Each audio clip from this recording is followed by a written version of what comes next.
Hi, everyone. So first up, we have Maggie Beetstra. Maggie is a Knauss Fellow with NOAA's Office of Education. She recently completed her PhD in environmental social sciences, focusing on how agricultural producers make conservation decisions that influence water quality. Prior to obtaining her doctorate, Maggie received degrees in the natural sciences and policy, so she's very interested in working in the interdisciplinary space. Today, she's going to be talking about some of her PhD research, which is applicable to so much work at NOAA. So I'll hand it over to you, Maggie. Thanks so much, Haley. And yeah, thank you everyone for joining today. I'm going to be talking today about information and communication. So thinking about identifying barriers to environmental action and how that can shape how we interact with our audiences. So as Haley said, I am a social scientist by training. That's what my PhD is in. And I came to the Knauss Fellowships through Ohio Sea Grant. I got my PhD at Ohio State. So I want to start by making a statement that we all recognize that science communication is really hard. It's hard work that we're having to do. And we face a lot of public hostility to science. There's a lot of distrust of science right now, a lot of misinformation going around, and a lot of questioning of the work that's our agency and other science agencies and health agencies do. And it's really easy to attribute that lack of action to a lack of information on behalf of the public and those that we serve and the work that we do. And so in order to address this, thinking about how experts, we at a science agency, might provide information to non-experts, in this case, maybe the public, and in doing so, we would give them information that's very scientifically sound, and in doing so, we would get to action. But unfortunately, that's often not how things actually work. This is what we call in the social sciences the information deficit model. So really thinking that just providing information gets to the action that we want, whether that be people taking protective action to different weather situations like a tornado or a hurricane, or taking action to combat climate change, for example. Sometimes information can get us to action, but it has to be in really sort of specific scenarios. So I'm going to be talking today about this idea of how do we get all of the great science that we do at NOAA, and how do we get it to actually action? And so I briefly want to talk about a couple of different models in the social sciences that we use to think about this, to sort of illustrate this point of information being an important piece of getting to action and behavior change, but it's not the whole picture. So as you see here, there are a lot of things that in the protective action decision model, for example, there's a lot of pieces related to information. So thinking about cues and information sources and different messaging. And ultimately, that is very important for getting us to behavioral responses. But there's also all these other pieces. There's these pre-decision processes. There's different types of perceptions involved, all these other pieces, in addition to information that gets us to behavior change and a behavioral response. Likewise, the theory of planned behavior, which is a really popular one in social psychology, information is another key sort of background factor in this model. But we're also having to think about beliefs and attitudes and norms and perceived behavioral control and intention and all of these other pieces too, to get us from information to behavior. So there's a lot more often than just providing information to actually get us to action. And so these are the types of things that I think about a lot in my own work. And really the main question that guides my research and what I've done thus far is, how do people make environmental decisions? And so in doing so, the framework that I think about and I found has been most helpful to me is to think about this in terms of barriers. So thinking about what barriers do people face, what barriers do our audiences face that make it difficult to act in a pro-environmental way. And then figuring out how to remove those barriers. So it's both the identification of barriers, but then also the removal of those barriers.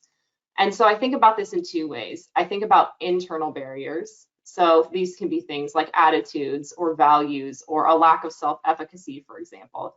There's these internal barriers that can make it really challenging to actually get to action. But there are also external barriers. So these could be economic systems, it could be structural factors like the seasons, and these things also dictate our behavior. So there's a lot that goes into actually getting to decision making. As Haley said, my background is actually in the agricultural realm. And so I think about these questions in terms of how do farmers make conservation decisions on their land, particularly those related to nutrient application, fertilizer application on their land that contributes to water quality issues. And as I said, I was at Ohio Sea Grant, so I thought about this largely in the context of harmful algal blooms in Lake Erie and also in the Gulf of Mexico a bit. So for the rest of my talk today, I'm going to be providing a couple of examples from my research that I did during my PhD. And both of these projects stem from the same problem, which is that we had really good information, but we're having trouble sharing that information with our target audiences. And that information is not translating to action. And so the projects really focus on evaluating what barriers are there that are getting in the way of that action. So the first project I'm going to be talking about today is focused on this idea of soil health. My primary co-author on this, Jordan Wade, who's a soil scientist and is now faculty at University of Missouri, we were really proud of the title that we came up with for this project. It's a reference to The Princess Bride. So we're going to be talking, this project was focused on this idea of soil health. And in the agricultural space, soil health is sort of a buzzword right now. A lot of people are using it. But the definition is a little bit vague. And so I think to sort of contextualize this within your own field and in your own work, if you can think about a term or a phrase that is used that might be kind of confusing, might be kind of vague, I think that exists in a lot of different spaces. That might help contextualize some of what I'm talking about here and make it relevant for your own work. And this work was funded by the USDA. So soil health. So soil health is a really critical concept. It has biological, chemical, and physical components. Improving soil health is really important because it's a risk reduction strategy. It can help with increasing water retention and biological activity in the soil, improve the soil structure. And there's also evidence that improvements in soil health can lead to increased and more consistent crop yields, which is really important as we're thinking about increasing populations. And just in general, there's also clearly an aesthetic, a visual difference between soil that has improved soil health compared to reduced soil health. So the initial problem that Jordan, my co-author on this, and I noticed was that farmers, as well as Natural Resource Conservation Service employees, NRCS, they work for the USDA, and researchers, particularly in agronomy, soil science, and other related fields, were all using this phrase, soil health. But anecdotally and observationally, it really seemed like these groups meant something different when they used this phrase. They were sort of using it differently. And it seemed like there's also some miscommunication when these groups talked to each other using this phrase, soil health. In particular, we were noticing a lot of frustration among researchers and NRCS employees when they were talking to farmers about soil health and not really seeing that translating into action. They were giving them all this great information, but it didn't seem to sort of be translating into the action they expected it to. So what we did for this study, really briefly, is we created mental models. I mean, you can sort of think of mental models as a network. So you have all these different concepts sort of at different points, which we call nodes, and they're all connected to each other in really intricate ways. And so we worked with these three different groups across the Midwest, the farmers, the NRCS employees, and these researchers. And we did interviews and surveys and focus groups to get the data that we needed to create these mental models. And so this is a very simplified version of our results, but I want to just show you a snapshot of what we found. So we created all these different mental models for these three different groups. And what we were doing in these models is comparing soil health to all these other related concepts. And what you can see here, even just briefly, if you've never seen a mental model before, soil health is that black dot and the others are gray. The other concepts are gray, but you can see that the structure of these mental models is different. These don't look the same. Most notably for farmers, soil health is more centrally located in that network compared to for researchers and NRCS, it was on the more periphery. You also see the directionality of some relationships is different. the existence of relationships are not as different between some of these points. But really, what we're really seeing is that these are not the same. And so to simplify that, what we're really finding at the end of the day was that farmers, NRCS employees, and researchers are not actually thinking about soil health in the same way. They don't conceptualize this concept in the same way. And now we've actually quantified that and have models to show how they are not thinking about soil health in the same way. And so as a result, this means that these groups are not communicating about it in the same way because they don't even think about the concept in the same way. And this is causing miscommunication.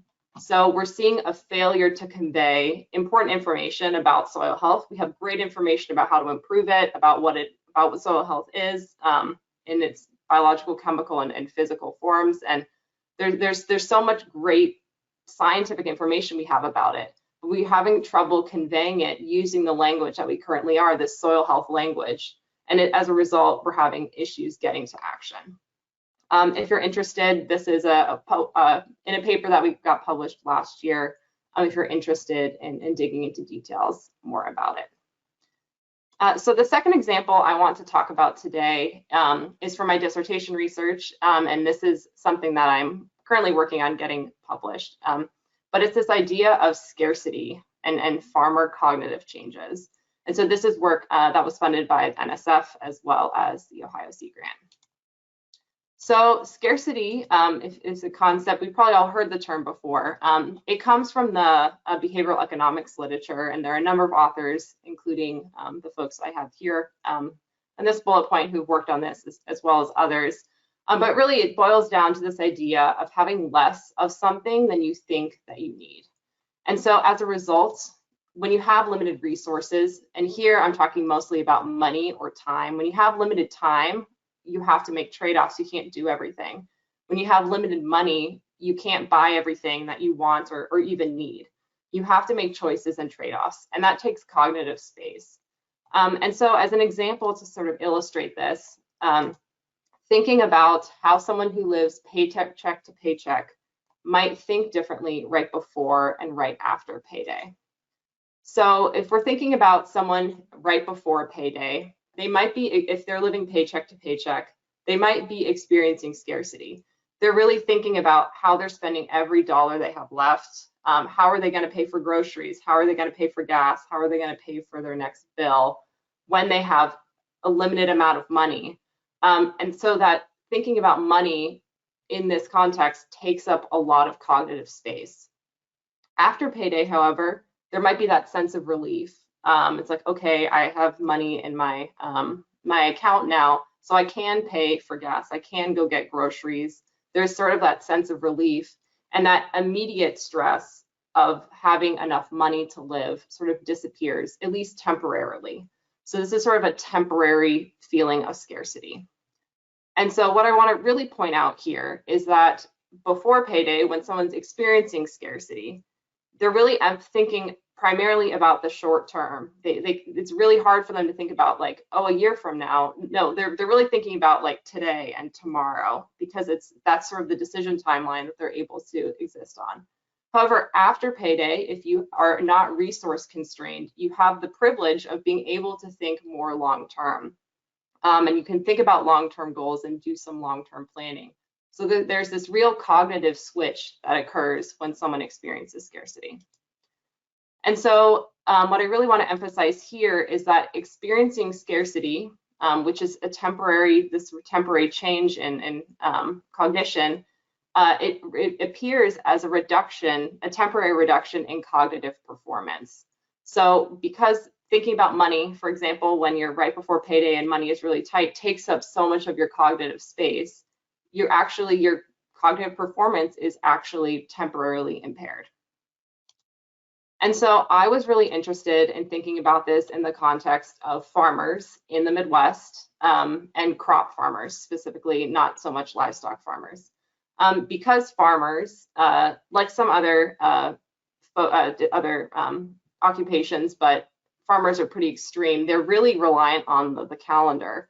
And the calendar really dictates how much money and time they have in a lot of ways. So for example, in the winter, fall is in fall is harvest in the Midwest for money crops. And so in the winter, they may have received a lot of money. A lot of farmers received a large sort of windfall after fall harvest.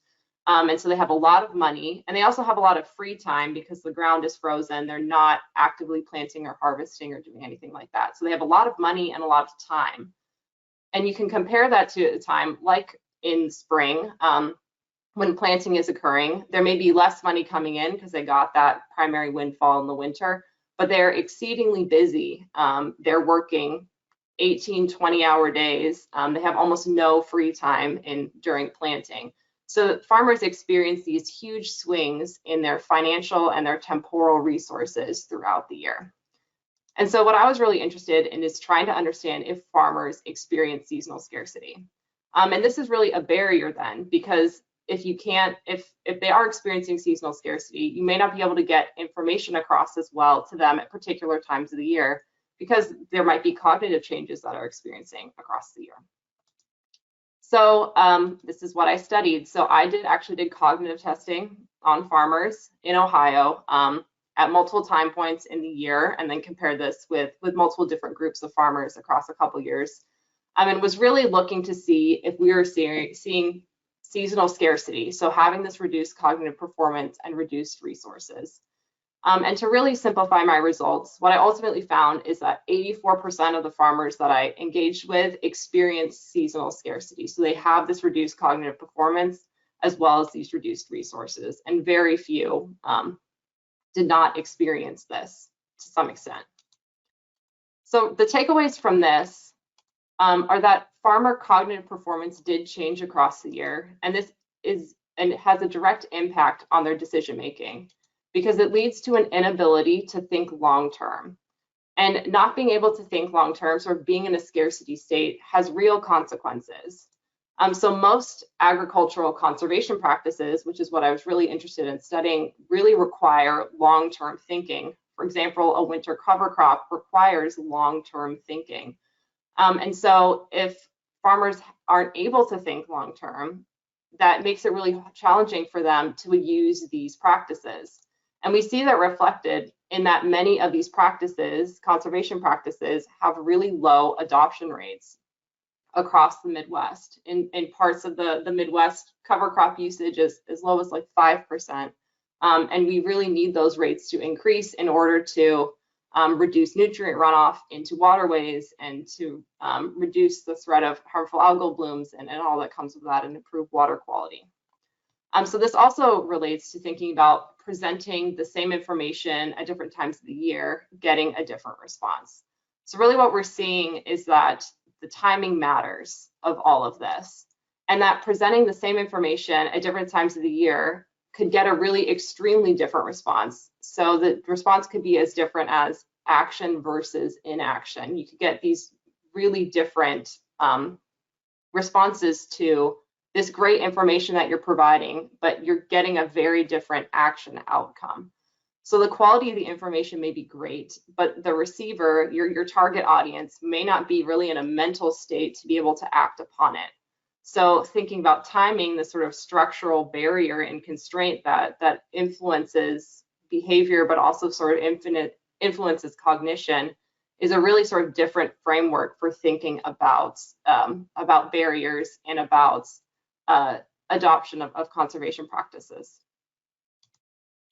So as a few final takeaways today, often information is really not enough to get to action. It can be in some cases if someone is really motivated, or in sort of some special circumstances, or they really truly didn't have information before, and then they're like, oh my goodness, I'm going to act on it and change my behavior. But in many cases, it's not enough to get to that point of action. And so our audiences that we work with every day, the public that we serve, are facing constraints and barriers. And so it's really important that we understand what those barriers that our audiences face, and try to understand how those barriers might impact the success of our work. Do we really understand what those barriers are? And how do we work to remove those barriers with our programs and the work that we do to make sure that our work is accessible and is getting to our audiences in formats that's useful to them, and that helps to remove those barriers so they can actively participate as much as possible. So some final thoughts I want to leave you all today is really sort of thinking about your own work and your own programs. And these are questions that I grapple with a lot and are really challenging to think about and sort of address, but I think are really important.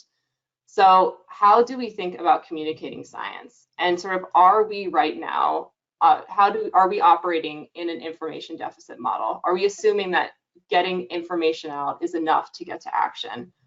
Are we taking additional steps to remove barriers and identify barriers and then remove them to sort of think more holistically about how we're communicating the work that we do?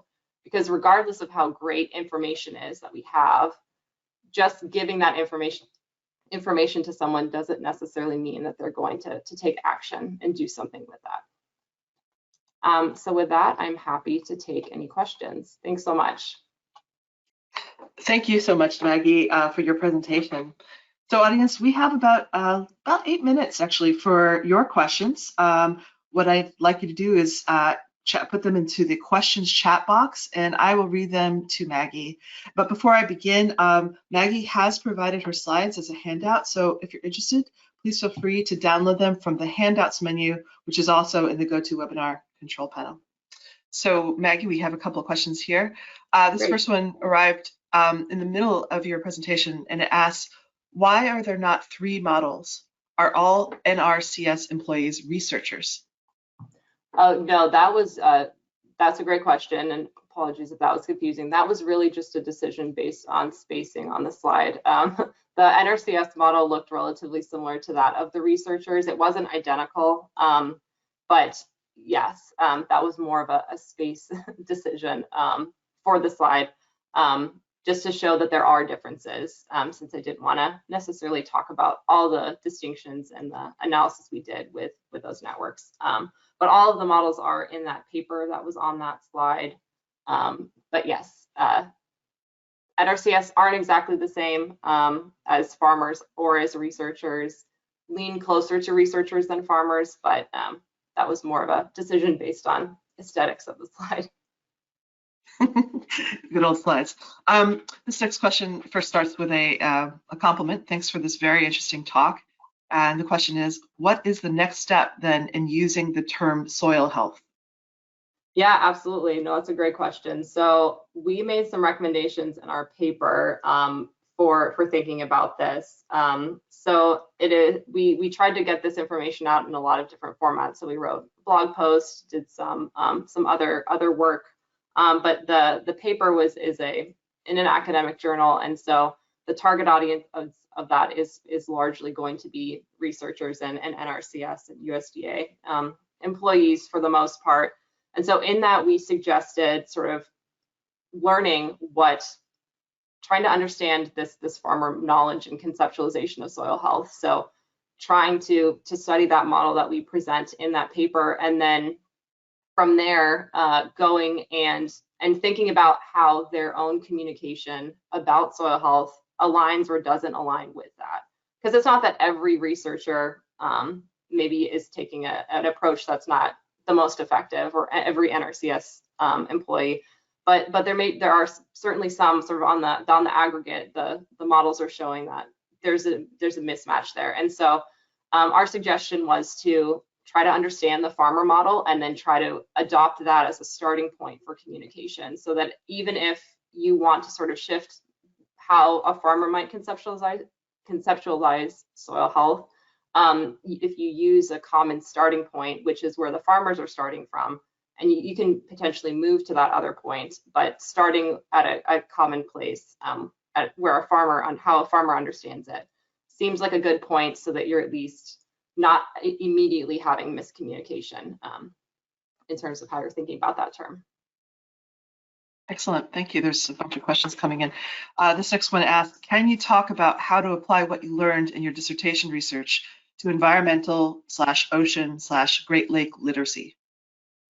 Yeah, that's a great question. Yeah, so I think there's a lot of terms. I'm in the Office of Education right now. I think there's a lot of terms that are floating around that are that we could think about, that different groups might think about differently. So if we're thinking about ocean literacy, even the term literacy, and especially in the international context, is understood differently, and there's translation issues with that. So I think literacy is a term where this type of analysis, doing like mental models, could be very useful to try to understand how people are actually thinking about that and what that means. In terms of scarcity and thinking about timing and sort of these like broader barriers and frameworks, I think there's a lot of applications to like the fishers community. I see a lot of parallels between the agricultural and farming communities and fishers and that community. So I think thinking about seasons and like migration of fish and things like that are relevant, and those things are out of those people's control, but they dictate their behavior, and weather dictates people's behavior. And so all of these different frameworks I think are really important to keep in mind. So it's really important to think about sort of the timing of programming throughout the year, for example, and making sure that we're avoiding times when people are really unavailable, or sort of, even if they're physically available, maybe cognitively unavailable because of competing resources or reduced resources and things like that. I'm happy to have follow-up conversations more to talk more specifically, but those are a couple of things that come to mind right now. Excellent. Excellent. This next person says, wonderful presentation, very informative. Question, do you think the farmers are aware that they have this variability in the receptiveness to making a behavior change? Yeah, so that's a great question, and my extended family are farmers, so I've had some pretty honest conversations with them about this. And so I do think there is a sense of this, yes. So I've talked to, just speaking to my family who are farmers up in Wisconsin and Minnesota and Illinois. They definitely can sense that the difference in sort of how they're thinking and feeling at different times of the year. And so when I talk about my research to them, what they've often expressed is like, oh yeah, like that totally makes sense. So I don't think it's completely shocking to them. I just don't think it's ever been spelled out in this way to them. And sort of the implications of it, I think, are might be a little bit murky to them still. But I have never had the reaction when speaking to farmers of like, oh, that doesn't seem to align with my experience. It does seem to align very closely from what I've anecdotally heard so far with what people are actually experiencing and how they're feeling. Wonderful. I'm going to let this next question be the last question because of time, but we have many questions and I really appreciate you asking them, so we will be forwarding them to Maggie so she can answer them offline. This last question says, thanks for the insights. How do you suggest handling scarcity in communities that are not temporally driven, such as fishermen in Florida of lower socioeconomic status that work year-round? Yeah, no, that's a great question. Yeah, so there's a lot of just sort of different frameworks that are used sort of in the financial scarcity realm. And again, I'm happy to follow up and talk more specifically about this because I think there's some nuance to this. But yeah, so on the financial side, it's really thinking about how do you handle, if, for example, a community that maybe is like not permanently, but experiences more longer term sort of financial or resource scarcity, because they may not sort of get those cognitive breaks that you might with temporal scarcity. So there are strategies in terms of that. I think this might be an easier conversation for offline, but there are definitely strategies in terms of payments at different times and things like that that can help with that. But yeah, really happy to follow up. Thank you for that. That's a great question. Excellent. Well, that last question ends our time with Maggie. Thank you so much, Maggie. I will transfer the screen now to our second speaker.